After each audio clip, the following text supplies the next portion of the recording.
Hi everyone, Roy here. We're actually doing garden care, and I mentioned that at first for you. I'm going to take you out with the crew, introduce you to the crew, and we're here at Fontana at the coffee mill, and they put in some new lighting. They've disturbed the yard, took all the edging out. There was that metal edging, they ripped all that out, and as they put in the new lighting, they've disturbed some of the areas, so we're fixing them. And there's one area here was actually a gravel path. You can see this. Well, this was over here. So they dug out the gravel a little bit and mounted it up with a soil blend from the organic content in their holding area. So we're planting it because we will have good drainage, and we'll see how the plants respond. So I want to introduce you to the garden care team so you get to know everybody through the spring. And here's our head gardener, Gene. Oh, hello. So Gene, what are you up to today? What are we doing here? Well, we're enhancing the gardens like you had just said. We're kind of fixing what they did when they tore out the lining and kind of made mounds everywhere, and then we're kind of enhancing the gardens with new plants.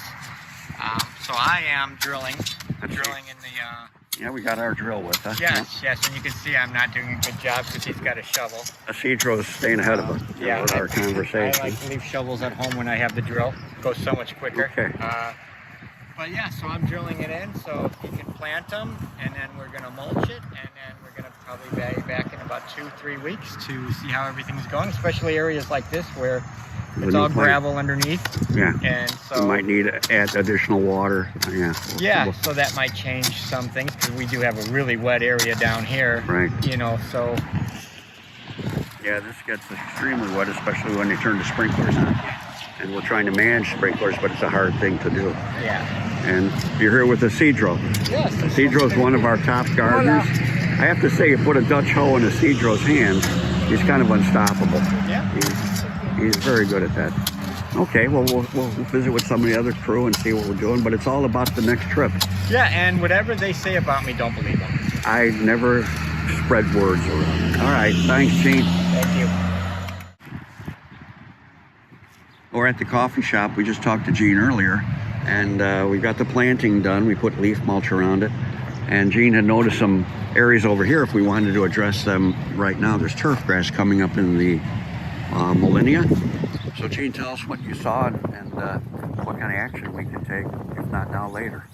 Oh yeah, so obviously, you know, they tore out the steel edging, so we're kind of replacing and repairing a lot of our plants.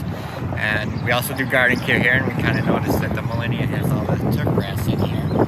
And of course that wasn't on our to-do list at this visit, so it was a discussion of how we were going to address it today. Do we rip it all out today, or do we just let it be there today? Because it's more about what's going to get people's attention. Will they notice that there's turf grass in all of the Millennia here, or will they notice empty holes? And of course, what's an empty hole? A big vacancy sign for weeds. Right. Come on in. We're open for business.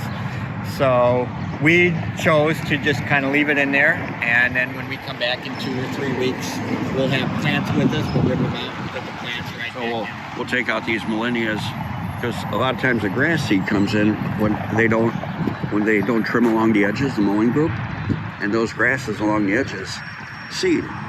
And we're only here every 2 weeks, and the seed production happens quickly. And it got into here, and actually it was in here last year. We really didn't get to it last year because it still looked pretty good. So now we're gonna, like Gene says, we'll come here at the convenient time, take these Millennias out. The other Millennias are looking good here, and replace them with new plants. We'll probably put 2 together so we can keep the plantings in scale with the older, more mature plants. So we'll address this in 2 weeks, maybe 3, depending on weed pressure, and we'll see how it works out. Gene, thanks a lot. Thank you. We'll see you at the next house. Wonderful. Hi everybody. Well, we're at a new house actually, not newly built, but new for us as far as gardening. We installed this landscape last spring, and the plants are doing very good. They came through the winter very healthy, and there's not much to cut back, but Emily's here kind of tidying up a little bit. So hi, Emily. Hi. And so how are you approaching this today? Mostly just cutting back with shears. Okay. Because the plants are so small that we don't need anything bigger. Just going through and cleaning up, and then we'll be giving it a good weeding, even though it's still pretty clean. Mm-hmm.